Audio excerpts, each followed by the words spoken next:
Welcome to Senior Basketball Analyst. Tonight we're going to recap the Atlanta Hawks win over the New York Knicks.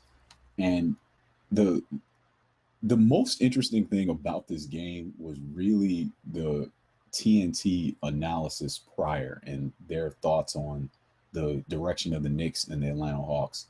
It was just weird. It was very weird. Now, Charles Barkley, we know, is going to say things a lot of times just to be provocative, and he was talking about how he thought the Knicks were going to the playoffs, and I have no idea why he would think that because he didn't explain it. He didn't really give you any facts to back up that opinion. He just kind of got caught in a loop where he kept repeating himself over and over again.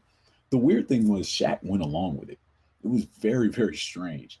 And they were both really down on the Hawks. And meanwhile, the Hawks go out there and just whoop the Knicks, and because they're supposed to. The New York Knicks are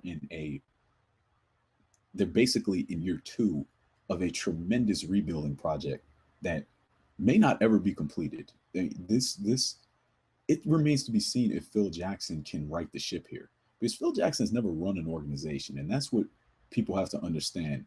We know he has the 10 rings. We know he has the coaching accolades, but it's a vastly different scenario to try to put together a winning organization in terms of hiring talent, whether that be players or coaches.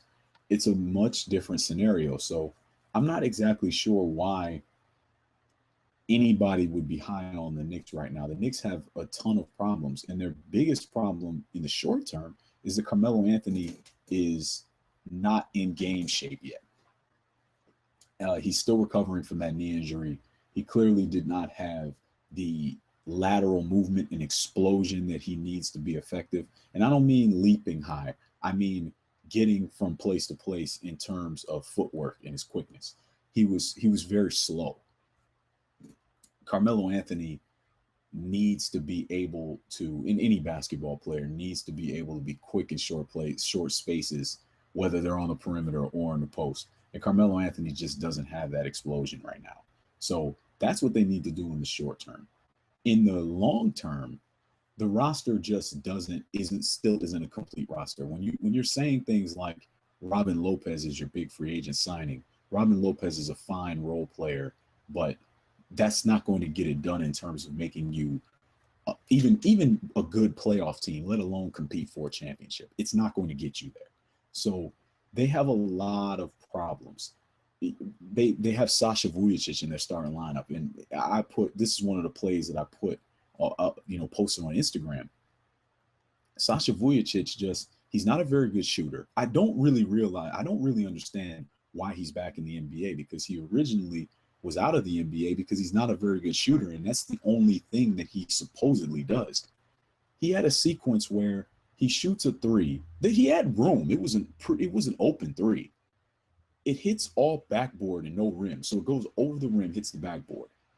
The Hawks run it back down, and they do it. They put Kyle Korver in a pick and pop situation. He goes under the Kyle Korver. Why would you ever go under a screen on Kyle Korver? You go over the screen no matter what. Even if you have to run all the way over there to go over the screen, what difference does it make? Kyle Korver is not going to drive and finish. Go over the screen. But this is something that a professional basketball player is supposed to automatically know. It's not like Derek Fisher is supposed to tell him that. He goes under the screen, Kyle Korver, three ball right in his face. The Knicks make mistakes like that all game long. They have no chance against a team like the Atlanta Hawks that is just fundamentally sound. When you're watching the game, you're just like, man, these guys, they all have different skill sets and they're all very different. But at the same time, you're watching and you're like, man, a lot of this is just interchangeable that the Hawks do, because they just have a lot of skilled guys playing correctly. Moving the ball, setting good screens, cutting hard, rotating on defense. They do things correctly. And when you have a team like that, a team like the New York Knicks is not equipped in any way to really deal with it. So this was another game that just wasn't competitive on TNT. So both of their games, this game and then the Los Angeles Clippers, Dallas Mavericks matchup, just not competitive tonight. But as always, there's always something to analyze. There's always something to look at. One of the things that jumped out to me about the Atlanta Hawks, I see why Dennis Schrader, or Schroeder, I'm sorry, I mispronounced his name, Dennis Schroeder. It's easy to see why he wants to start, why he thinks that because he really at this point probably feels like his career is being stunted. And I would argue that, you know what? He's got a point, man. He really does. He's got a point because he could be a starter in this league. And right now, he's probably not a good enough point guard to supplant Jeff Teague. That probably isn't going to happen. They're very similar in that they're both that kind of rangy, athletic point guard, can take the ball hard to the basket and finish a lot of drive and kick play in both of their games. Neither one of them are strong outside shooters, even though Schroeder looks a little better right now, which is good. Working on his outside shot, that's really great. But I don't think that he'll ever be able to supplant Jeff Teague. And Kenny Smith talked about that a lot in the post game.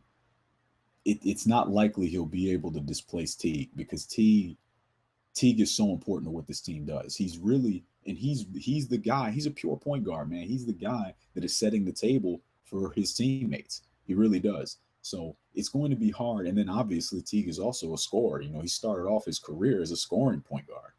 So it's going to be hard for Schroeder to supplant him.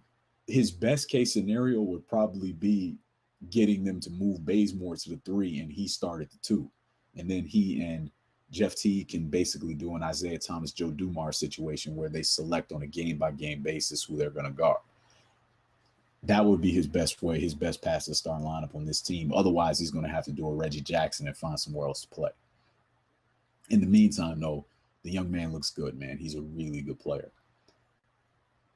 The other thing that jumped out about this roster is how good a player Al Horford is, man. He's just such a good all-around player. And now Al Horford has legitimate three-point range. So basically this team kind of rolls out a bunch of players that all have range out to the three-point line, can all put the ball on the deck and score, except Korver. Korver can't really create his own shot. So Korver's really the only guy in the starting lineup that doesn't create his own shot, but he moves very well without the ball. And this team passes so well that it doesn't really matter. So that deficiency in his game is covered up. Kyle Korver, as usual, three-point sniping, was just doing a real nice job. And, like I said, they started the game with Vujicic on him, so he had free cheese until Vujicic came out of the game.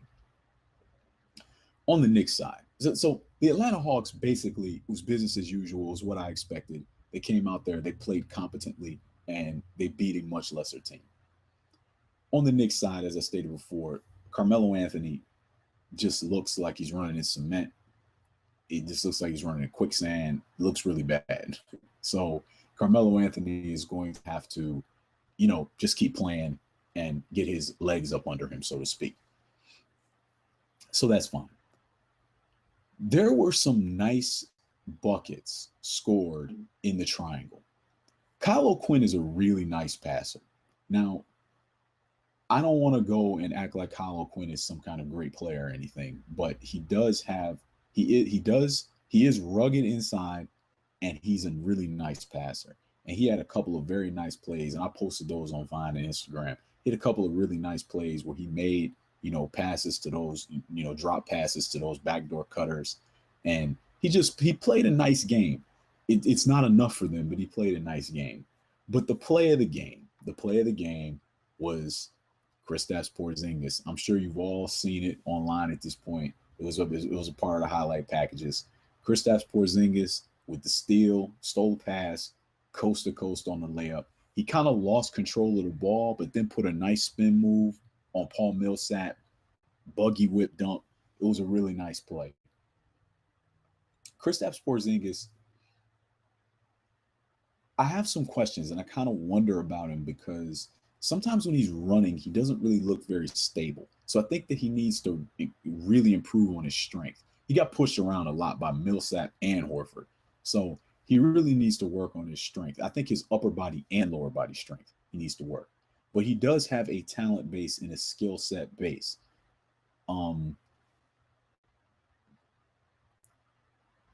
He can shoot, but I think his shooting has been overrated.